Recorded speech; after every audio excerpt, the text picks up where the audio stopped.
நாம் தமிழருக்கும் சீமானுக்கும் உன் கட்சிக்காரன் எவனாவது சிவா திலீபனுடைய ஈகத்தை குறித்து ஏதாவது இழிவா பேசினானா வெறும் எழுதிட்டுலாம் இருக்க மாட்டோம், சொல்லிட்டோம். நான் பார்த்து சும்மாலாம் இருக்க மாட்டோம், உருவி எடுத்துரும் ராஸ்கல்ஸ். பிஜேபி காரனுக்கு தான் சொல்றோம் நாங்க. நான் கருத்துக்கு கருத்து பதில் சொல்லிட்டு இருக்குது, அவதூறுக்கு கருத்து பதில் சொல்லாது. நீ கருத்து சொன்னா கருத்து, அவதூறு சொன்னா எப்படி பதில் சொல்லணுமோ அப்படிதான் பதில் சொல்லுவோம். எவனெல்லாம் பிஜேபியில இருந்து ஐடி விங்ல இருந்து இதை எழுதுறானோ அவன் பேர்ல இருந்து விவரத்துல இருந்து எல்லாத்தையும் பொது வழிக்கு கொண்டு வந்து நிறுத்தி ஆகணும். சொல்றேன், இனி யாருக்கு இது நடக்கூடாது. கருத்து பேசு, ஏத்து பேசு, மறுத்து பேசு, பிரச்சனை இல்லை. ஒரு ஈகியரை இழிவுபடுத்துறானா அந்த கட்சிக்காரன்ல ஐடி விங்ல எவனா ஒருத்தன் உட்கார்ந்து எழுத சொல்லி யோசனை சொல்லி தான் நடந்திருக்கும். அது அந்த ராஸ்கலோட அத்தனை விவரம் பொது வெளிக்கு வந்தானா பிஜேபி காரன் சொல்றேன். நான் பிஜேபி ஐடி விங்க்கு சொல்றேன், எழுதுங்கடா. உன் கம்பெனியில உன் கட்சியில எவன் ஐடி விங் தலைவனா இருந்து இந்த வேலையை பார்த்துட்டு இருக்கிறானோ அவன் அத்தனை விவரமும் வெளியே வரும். தமிழ்நாட்டுல தமிழ் மொழிக்காக உயிர் கொடுத்த ஒரு ஈகியரை அசிங்கப்படுத்துவை, அவரை இழிவுபடுத்துவனா பார்த்துட்டு நாங்க சும்மா இருக்க அவசியம் இல்லை. எத்தனை நாள் ஜெயிலுக்கு போன ஜெயிலுக்கு போக தயாரா? நீ கூலிக்கு வேலை பார்க்கறவன், எச்சரிக்கை வர்றேன். நாங்க ஒரு உயிரை இழந்திருக்கிறோம், எதுக்கும் பயப்பட மாட்டோம். பிஜேபி ஐடி விங்காரன் வாயை மூடிட்டு இருக்கு. எவன் எந்த ஆபீஸ்ல வேலை பார்க்கற எங்களுக்கு தெரியும், எவன் பேருன்னு எங்களுக்கு தெரியும். நான் எச்சரிக்கிறேன், பிஜேபியோட தலைவர் எச்சரிக்கிறேன். நயினார் நாகேந்திரன் சொல்றேன், உன் கட்சிக்காரோட ஐடி விங் அடக்கி வை, அடக்கி வை.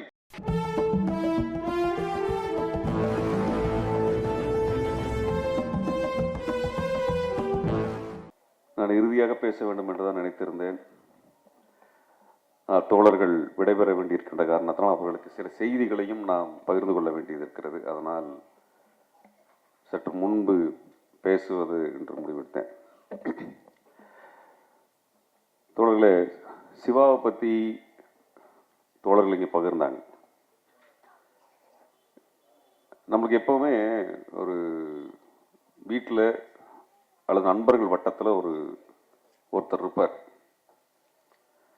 அதிகம் பேச மாட்டார், ஆனால் அவர் நம்மை பாதுகாத்து கொண்டே இருப்பார், நம்மை வலுப்படுத்தி கொண்டே இருப்பார். நமக்கு அவரை நம்ம அன்றாடம் அவர் பேசி பழகக்கூடிய ஒரு மனிதர்களாக நம்ம இருக்க மாட்டோம். ஆனால் அந்த நட்பு ஒரு ஆழமான நட்பாக, நமக்கு எப்பவுமே ஒரு தைரியத்தை கொடுக்கக்கூடிய நட்பாக இருக்கும். சிவா அப்படிப்பட்ட ஒரு சேமிப்பு எனக்கு. எனக்கு ஒரு சேமிப்பு. எல்லா தோழர்களும் சொன்னதான் நானும் திரும்ப சொல்றேன். சிவா போல சிவாவையோ இன்னொரு தோழரையோ நம்மால் உருவாக்கி விட முடியாது, அது வாய்ப்பே இல்லை. சிவா உடைய அந்த முடிவு என்பது என்னை நிலைகுலைய வைத்திருக்கிறது. அதை சொல்றது எனக்கு எந்த வருத்தமும் இல்லை. அதை சொல்வது தவறும் கிடையாது, கோழைத்தனமும் கிடையாது, அது உண்மை. நான் நிலை குலைந்துதான் போனேன். இப்படிப்பட்ட ஒரு நண்பனை, தோழனை, ஒரு தளபதியை, ஒரு செயல் வீரனை, சிந்தனையாளனை, தமிழ் மொழி நேசிக்கக்கூடிய ஒரு அற்புதமான போராளியை யாருக்கு இழப்பதற்கு மனசு வரும்? நிச்சயமா அந்த இழப்பை என்னால் என் வாழ்நாள் முழுவதும் என் மனதில் இருந்து அந்த அதிர்வு நிச்சயமா போகாது. ஏன்னா எனக்கு இருந்த மிகப்பெரிய வழி என்னன்னா, இன்னும் நீண்ட தூரம் போக வேண்டி இருக்குது. இந்த சண்டை இப்பதான் ஆரம்பிச்சிருக்கு. இது ஒவ்வொரு காலகட்டத்திலும் இந்த சண்டை புதுப்பித்துக் கொண்டே இருக்கிறது. புதுசா எதிரிகள் முளைச்சு வந்துகிட்டே இருக்கிறான். ஒவ்வொரு தலைமுறையும் சண்டை போட்டுக் கொண்டே இருக்கிறது. அப்ப இந்த தலைமுறை நம்ம சண்டை போடுறோம். நமக்கு முன்னாடி ஒரு தலைமுறை சண்டை போட்டது, அதற்கு முன்பு ஒரு தலைமுறை, 2000 ஆண்டுகளாக ஒவ்வொரு தலைமுறையும் சண்டை போடுகிறது. இந்த தலைமுறையிலே சண்டை போடுகின்ற பணி, பொறுப்பு நமக்கு வந்திருக்கு. அந்த சண்டையை நடத்துகின்ற பொழுது ஒரு தோழனை இழப்பது ஒரு காலத்திலும் நமக்கு ஓப்பானதாக இருக்காது. நம்மால் அது முடியாது.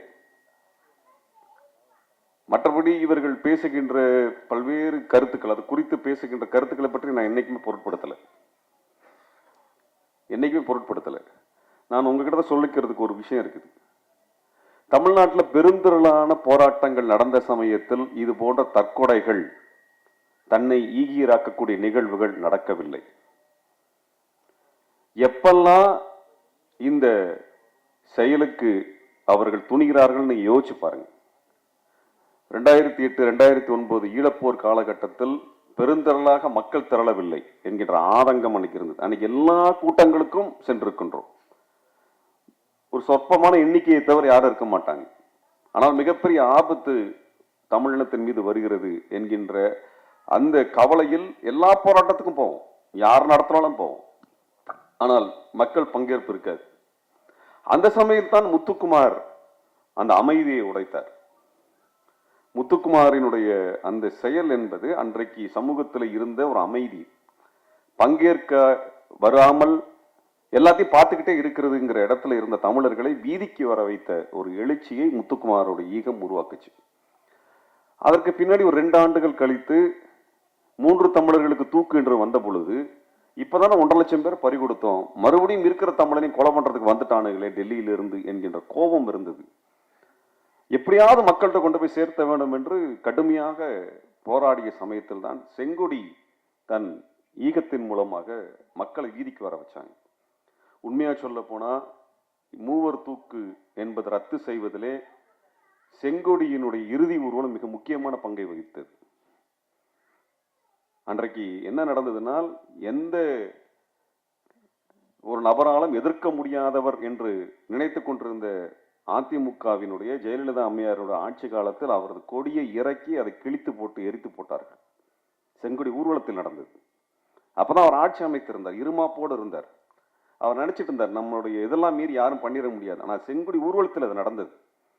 எந்த கட்சியாக இருந்தாலும் யார் ஆட்சியில் இருந்தாலும் நாங்கள் துணிந்து நிற்போம் என்று தமிழர் முடிவெடுத்தார்கள். அதை செங்கொடி செய்தார். அதற்கு பிறகு பெருந்திரளான போராட்டங்கள் நடந்தது. நீங்க யோசிச்சு பாருங்க, ஜல்லிக்கட்டு போராட்டத்தின் பொழுது யாரும் இப்படி தன்னோட உயிரை கொடுக்க வேண்டும் என்கின்ற தேவை வரவில்லை. எல்லாரும் உற்சாகமாக போராட்டத்தில் பங்கெடுத்தாங்க. 2016, 17, 18 காலகட்டத்தில் ஸ்டெர்லைட் வந்தது, பெரிய மன உளைச்சல் இருந்தது. ஆனால் யாரும் உயிர் கொடுக்க வேண்டும் என்று முடிவெடுக்கல. ஏன்னால் ஆயிரக்கணக்கான மக்கள் வீதியில் திரண்டிருந்தார்கள். என்னைக்கு போராட்டத்திற்கு மக்கள் வரவில்லையோ அன்றைக்கு இது போன்ற நிகழ்வுகள் தமிழ் சமூகத்தில் தட்டி எழுப்புகின்ற நிகழ்வுகளாக நடந்து கொண்டே இருக்கின்றன. அதைத்தான் சிவாதலிவன் செய்திருக்கிறார். நான் தோழருக்கே சொல்றேன், இன்றைக்கு அது ஒரு பெரிய வியாதியாக இருக்கிறது. போராட்ட களத்திற்கு வருவது என்கின்ற பழக்கம் இல்லாத, அதிலிருந்து ஒதுங்கி நிற்கக்கூடிய பண்பு பெரும்பாலான போராட்டங்களில் நம்ம பார்க்கின்றோம். அது அவருக்கு நிறைய மன உளைச்சல். அவர் தமிழ் மொழி போராட்டத்திற்காக, தமிழை காக்க வேண்டும் என்பதற்காக மட்டும் உயிர் கொடுக்கல. நல்லா தெரிஞ்சுக்கோங்க, அவர் முழுமையான போராளி.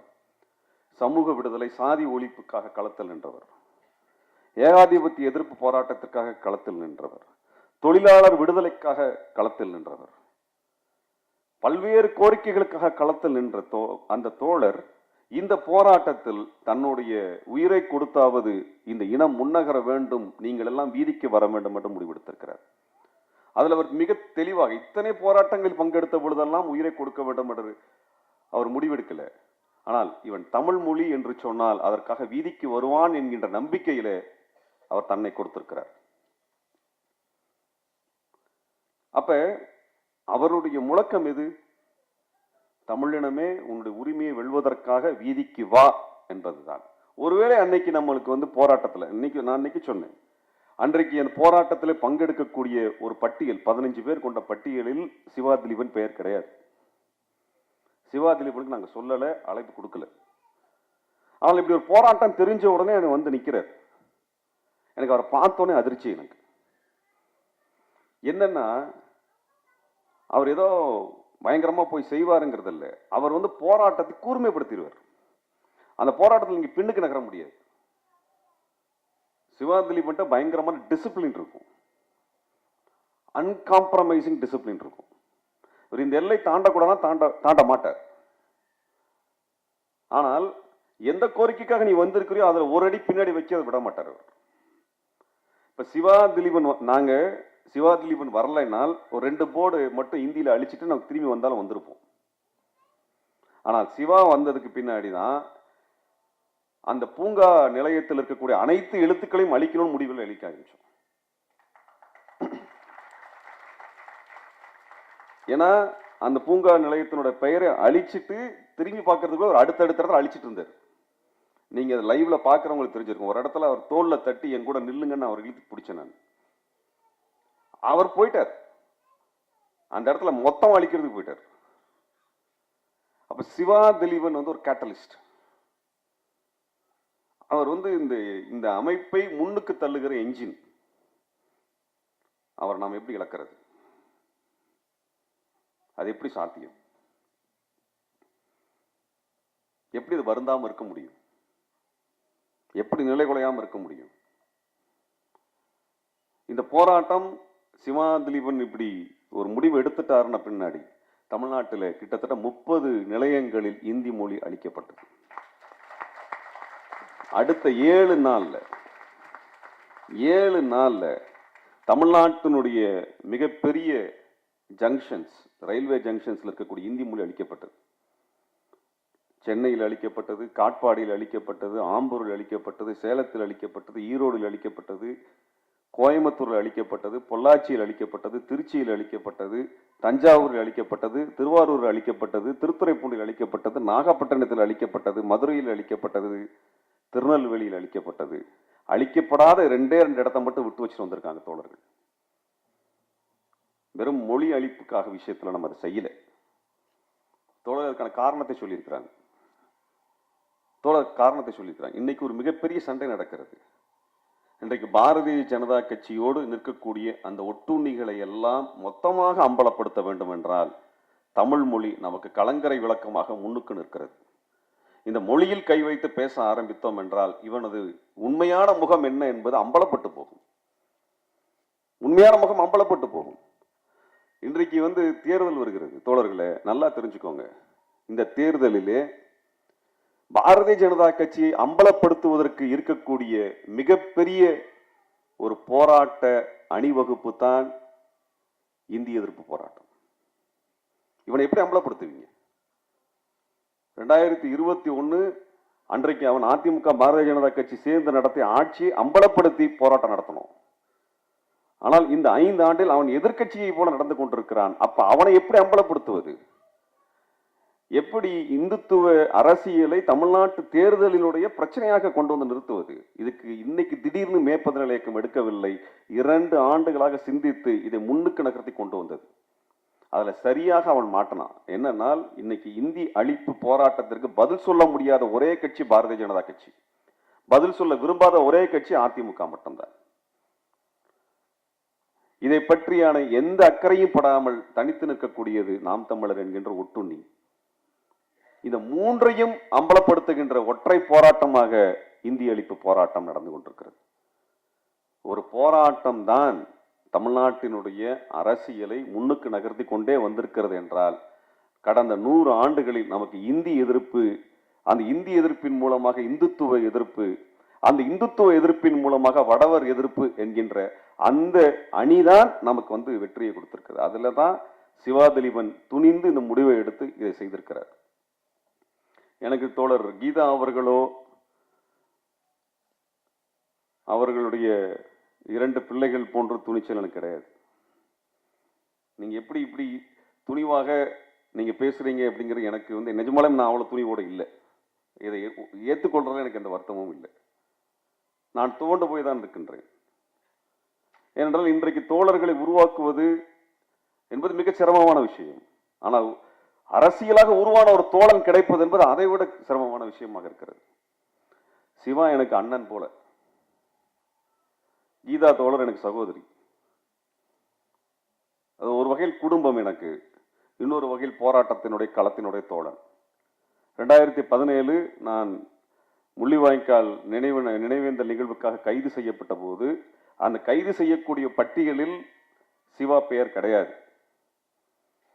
ஆனால் தன்னை இணைத்துக் கொண்டு எனக்காக சிறைக்கு வந்தவர் சிவா திலீபன்.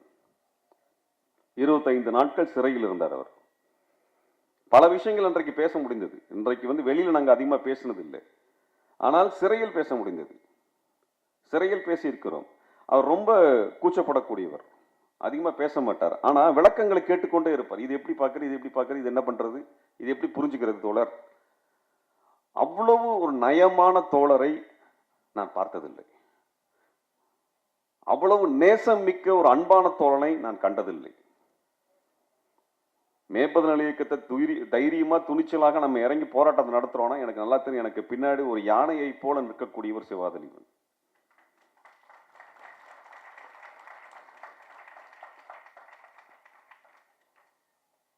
அப்ப இந்த போராட்டத்தை ஒரு நாளைக்கும் நாம் பின்வாங்க மாட்டோம். தோழர்களே, இந்தி ஒழிப்பு என்பது இந்தி திணிப்பின் மூலமாக நம் மீது கொண்டு வரப்படுகின்ற வடவர் ஆரிய ஆதிக்கத்தை முற்றிலுமாக முடித்து கட்டுவது. அது நம்ம தலைமுறையிலே 4வது அலையாக எழுந்திருக்க வேண்டும். 4வது அலையாக எழுந்திருக்க வேண்டும். தேர்தல் முடியட்டும், தமிழ்நாடு நிச்சயம் விடியும். தமிழ்நாடு விடியும். நம்பிக்கையோடு இருங்கள். உலக ஒழுங்கு மாறிக்கொண்டே இருக்கிறது.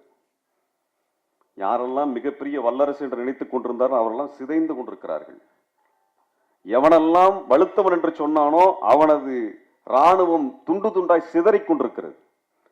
உலகத்தில் எந்த வல்லரசும் எந்த பேரரசும் நிலைத்து நின்றதாய் வரலாறு இல்லை.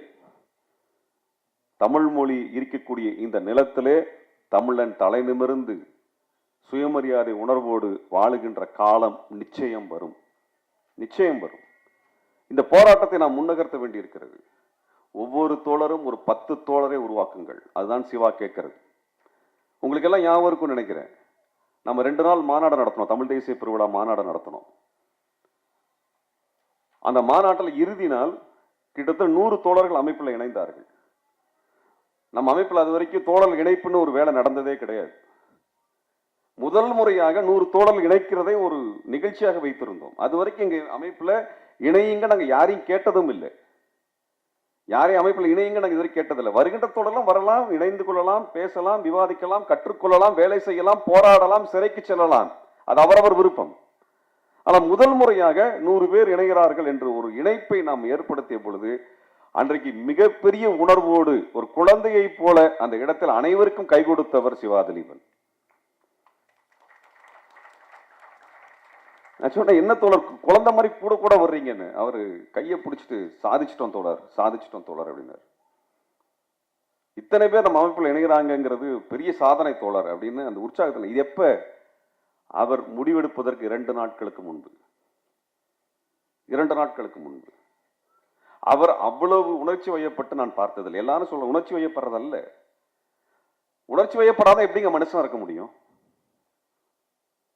எப்படி மனுஷனா இருக்க முடியும்? உணர்ச்சி வயப்படுதல் குறித்து எழுதணும்னா ஒரு உயிர் உருவாவது ஒரு மெய் உணர்வுல இருந்து என்று தெரிஞ்சுத்தினார் விரிவா எழுதுவார்.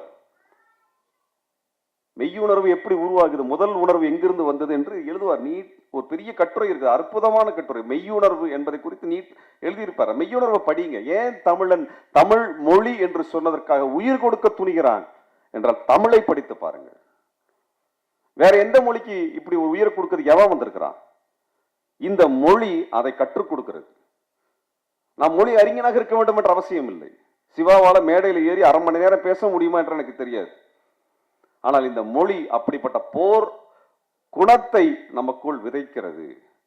மெய்யுணர்வு குறித்து பெருஞ்சித்தனார் எழுத படிச்சு பாருங்க. அப்ப தெரியும் இந்த உணர்வு என்பது இந்த உயிருக்கு எப்படி அடித்தளமாக இருந்திருக்கிறது என்று அதுல சொல்லியிருக்கிறார். அப்ப இந்த உணர்வு என்கின்ற அரசியலை வைத்துக்கொண்டு நம்ம இந்த சிவா திலீபனுடைய ஈகத்தை வெறும் உணர்ச்சிவசப்படாதீங்க, உணர்ச்சிவசப்பட்டு பண்ணாதீங்கன்னு சொல்லக்கூடியவர்களை தயவு செஞ்சு நிராகரித்து விடுங்கள். அவர்கள் மிக மிக ஆபத்தானவர்கள். இந்த மாதிரி போராட்ட வழிமுறை எல்லாம் வேண்டாம் என்று சொல்லக்கூடியவர்கள் நாம் நிச்சயம் நிராகரிக்கிறோம். நாம் உயிரை கொடுங்கள் நம்ம சொல்லல. ஆனா போராட்ட களத்தில் எது வேண்டுமானாலும் நடக்கும். இன்றைக்கு வெறும் சமூக வலைதளத்தில் எழுதினா மாற்றத்தை கொண்டு வந்து விட முடியும். புத்தகத்தை எழுதினால் மாற்றத்தை கொண்டு வந்து விட முடியும். வீடியோவை போட்டால் மாற்றத்தை கொண்டு வந்து விட முடியும் என்றால் நம்பிராதீங்க. என்னைக்கு வீதிக்கு வரீங்களோ அன்னைக்கு தான் மாற்றம் வரும். என்னைக்கு போராட்ட களத்தில் நிக்கிறோமோ அன்றைக்குத்தான் எதிரி பின்னாடிக்க போவான். எதிரியை நேரடியாக வீதியில் தான் எதிர்கொள்ள முடியும். அங்கதான் பண்ணணும். நமக்கு மிகப்பெரிய ஊடக ஆதரவெல்லாம் கிடையாது. தோழர் கோபால் அவர்கள், நக்கீரன் கோபால் அவர்கள் வந்திருக்கிறாங்க. சிவா திலீபனுடைய ஈகத்தை குறித்து முதலாக எழுதிய ஒரே பத்திரிகை நக்கீரன் தான். அது ஒன்றுதான். ஏனால் அவர் தமிழ் உணர்விலே நின்று அதை எழுத. நான் இத்தனைக்கு நம்ம யாருமே செய்தி சொல்லல. அதை அட்டை படத்திலே சிவா திலீபன் படத்தை போட்டு அவரை குறித்து மிக மரியாதைக்குரிய ஒரு பதிவை நக்கீரன் தான் செய்தது. முதல் பதிவாக அவர்கள் தான் செய்தார். நம்ம இதுவரைக்கும் நக்கீரன் பத்திரிகை ஒரு விளம்பரம் கூட கொடுத்ததில்லை. இதுவரைக்கும் அதை பாராட்டி நம்ம 4 வார்த்தை எழுதுனது கூட கிடையாது. ஆனால் தமிழ் உணர்வால் உந்தப்பட்ட நம்மை எல்லாம் இணைக்கக்கூடிய அந்த தமிழ் மொழிதான் நமக்கான மரியாதையையும் நமக்கான களத்தையும் உருவாக்கி கொடுக்கிறது. தோழர் எழிலன், தோழர் நக்கீரன் கோபால் அவர்கள், தோழர் ஓவியா, இப்படி எத்தனை பேர் நம்மள என்ன லாபத்துக்கு இருக்கிறோம்? நம்ம எதுக்காக இதெல்லாம் செய்யறோம்? எதுவுமே கிடையாது, எதுவுமே கிடையாது. நம்மளுக்கு இதனால என்ன கிடைச்சிட போகுது? ஒண்ணுமே கிடையாது. ஆனால் இது இனத்தின் மீது நமக்கு இருக்கக்கூடிய பற்று, அதுதான் நம்மை எல்லாம் இணைத்துக் கொண்டிருக்கிறது. பல இயக்கம் கடந்து, கட்சி கடந்து எல்லாருமே ஒன்னா இங்க உட்கார்ந்துருக்கிறோம்.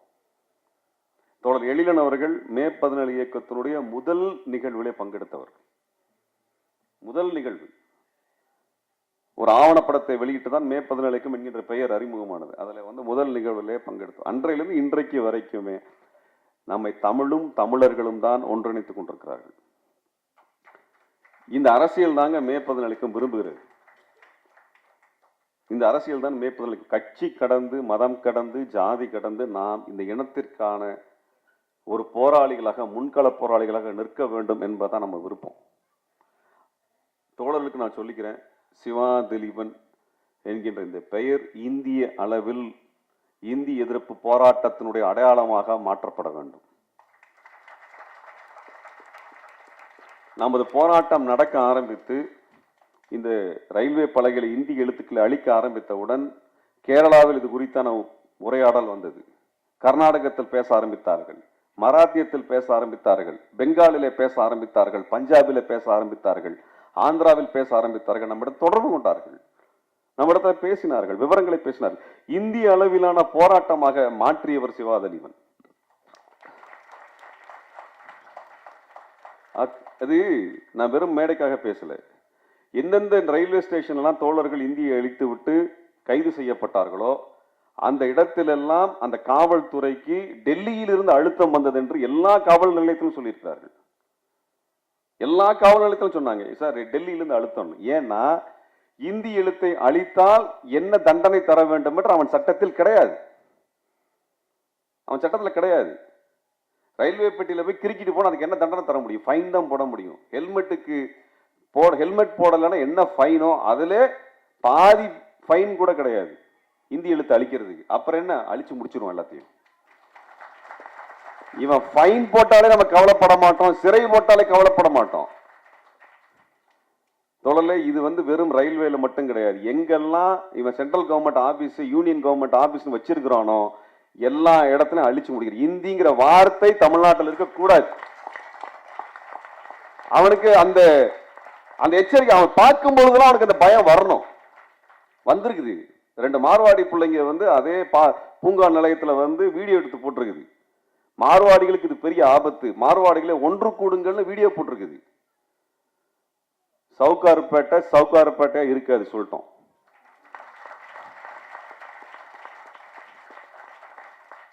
நீ இஷ்டத்துக்கெல்லாம் தமிழ்நாட்டுக்குள்ள உனக்கு பிஜேபி இருக்கிறான், அமித்ஷா இருக்கிறான், அவன் இருக்கிறான், இவன் இருக்கான்னு நினைச்சு உன் இஷ்டத்துக்கெல்லாம் தமிழை எதிர்த்து நின்றுகிட்டு இங்க பிழைக்க முடியாது. 1000 பேர் இந்த ஊருக்கு வந்துட்டு போயிட்டான். எவனும் தமிழ் மீது கை வைத்தது இல்லை. வைக்கணும்னு நினைச்சேன்னா இந்த மண் எப்படி உன்னை கையாளணுமோ அப்படி கையாளும். நம்ம அதை சொல்லியிருக்கிறோம். நீ வா, வியாபாரம் பண்ணு, மக்களோட சேர்ந்து, எங்களுக்கு எந்த பிரச்சனையும் இல்லை. ஆனால் எங்கள் மொழியின் மீதும் எங்கள் அரசியல் மீதும் நீ முடிவெடுத்த என்றால் உன் வணிகத்தின் மீது நாம் முடிவெடுக்க வேண்டிய தேவை இருக்கும். உன் வியாபாரத்தினால நாங்கள் முடிவெடுக்க வேண்டிய தேவை இருக்கும். ஆனால் அது ஒரு செய்தியை சொல்லுது. என்னன்னால் அவனுக்கு இந்த போராட்டம் அச்சுறுத்தலை கொடுத்திருக்கிறது. அச்சுறுத்தலை கொடுத்திருக்கு. தோழர்களே, தமிழ்நாட்டோட அனைத்து இயக்கங்களும் ஒன்றிணைந்து போராட்டத்தில் இறங்கணும். நம்ம இவங்களை மொத்தமா விரட்டணும்னால் இந்தியோடு சேர்த்து குப்பையோடு குப்பையாக இவங்களை வீசி வெளியே எறியணும். நம்ம மாநில கட்சிகளுக்குள்ள நம்மளுக்கு 1000 முரண்பாடுகள் இருக்கிறது. நான் நாம் தமிழர் மாநில கட்சியெல்லாம் சொல்லாது, கட்சியாவே சொல்ல. நான் அது ஒரு கூட்டம், ஒரு கும்பல். சங்கர மடத்துக்கு போயிட்டு வந்திருக்காரு அந்த ஆள். 5 நாளைக்கு முன்னாடி சங்கர மடத்துக்கு போயிட்டு கோமியத்தை குடிச்சிட்டு வெளியே வந்திருக்கிறான் அந்த ஆள். வீடியோ வந்திருக்கு தோழர், வீடியோ வந்திருக்கு. மாட்டுக்கு புல்லு கொடுக்குற வீடியோ வந்திருக்கு. இவர் விவசாயின்னு பேசுறாரு, விவசாயத்தை மாடு மேய்ப்பது அரசு தொழிலா மாற்றன்னு சொல்லியிருக்கிறாரு. எங்கடா போயிருக்கேன்னா ஏதாவது ஒரு மாட்டு தொழுவத்துக்கு போகல, கோசாலைக்கு போயிட்டு மாட்டுக்கு புல்லு கொடுத்து வந்திருக்கிறான். இந்த கூட்டத்தை விரட்டணும் அப்படின்ற போர் முழக்கத்தை மூலக்கொத்தளத்தில் எழுப்பியது நமது தோழர். நான் எதிர்பார்க்கல, இவ்வளவு ஒரு போர்க்குணத்தோடு பேசுவாங்க, நான் எதிர்பார்க்கல. இப்படியெல்லாம் பேசுவேன்னு தெரியாதுமா எனக்கு. அந்த இடத்துல அவங்க சொல்றாங்க, போலி தமிழ் தேசியத்தை தோல் உரித்து காட்டியிருக்கிறார் என் தந்தை என்று.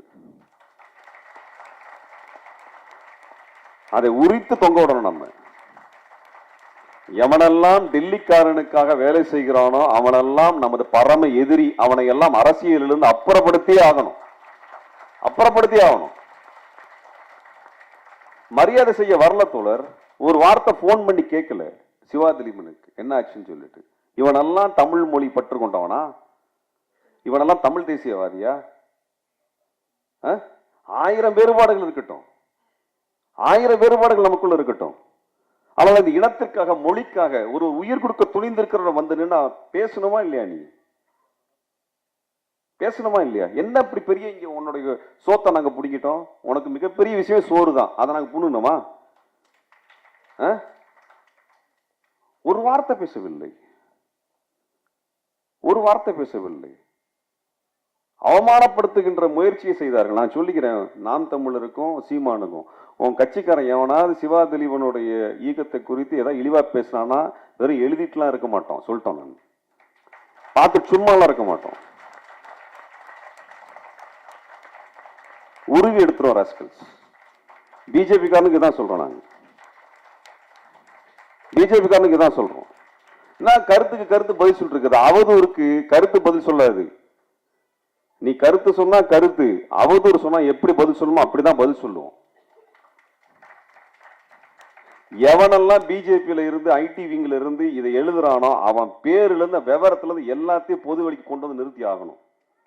சொல்றேன், இனி யாருக்கு நடக்கக்கூடாது. கருத்து பேசு, ஏத்து பேசு, மறுத்து பேசு, பிரச்சனை இல்லை. ஒரு ஈகியரை இழிவுபடுத்துறானா அந்த கட்சிக்காரன்ல, ஐடி விங்ல எவனா ஒருத்தன் உட்கார்ந்து எழுத சொல்லி அது யோசனை சொல்லி தானே நடந்திருக்கும். அது அந்த ராஸ்கலோட அத்தனை விவரம் பொது வெளிக்கு வந்தான். அவன் ராஸ்கல் வீட்டுக்கு வரானா பாத்துருவோம். நம்ம பிஜேபி காரன் சொல்றேன், நான் பிஜேபி ஐடி விங்குக்கு சொல்றேன், எழுதுங்கடா. உன் கம்பெனியில, உன் கட்சியில எவன் ஐடி விங்கு தலைவனா இருந்து இந்த வேலையை பார்த்துட்டு இருக்கிறானோ அவன் அத்தனை விவரமும் வெளியே வரும்டா ராஸ்கல்ஸ். பார்த்து சும்மால இருக்க மாட்டோம். தமிழ்நாட்டில் தமிழ் மொழிக்காக உயிர் கொடுத்த ஒரு ஈகியரை அசிங்கப்படுத்துவை, அவரை இழிவுபடுத்துவோம்னா பார்த்துட்டு நாங்க சும்மா இருக்கணும் அவசியம் இல்லை. நாங்க எத்தனை நாள் ஜெயிலுக்கு போன, ஜெயிலுக்கு போக தயாரா? நீ கூலிக்கு வேலை பார்க்கிறவன். எச்சரிக்கை வர்றேன், நான் எச்சரிக்கை வர்றேன். நாங்க ஒரு உயிரை இழந்திருக்கிறோம், எதுக்கும் பயப்பட மாட்டோம், எதுக்கும் பயப்பட மாட்டோம். பிஜேபி ஐடி விங்காரன் வாயை மூடிட்டு இருக்கு. எவன் எந்த ஆபீஸ்ல வேலை பார்க்கற எங்களுக்கு தெரியும், எவன் பேருன்னு எங்களுக்கு தெரியும். வானத்துல இருந்தா எழுதுறீங்க நீங்க எல்லாம், இதே ஊர்ல தான் இருக்க போறீங்க. 1000 விஷயம், மற்ற விஷயத்தை பேசுவீங்களே, எத்தனையோ இழிவுபடுத்துற, நாங்க அதை பத்தில கவலைப்படல.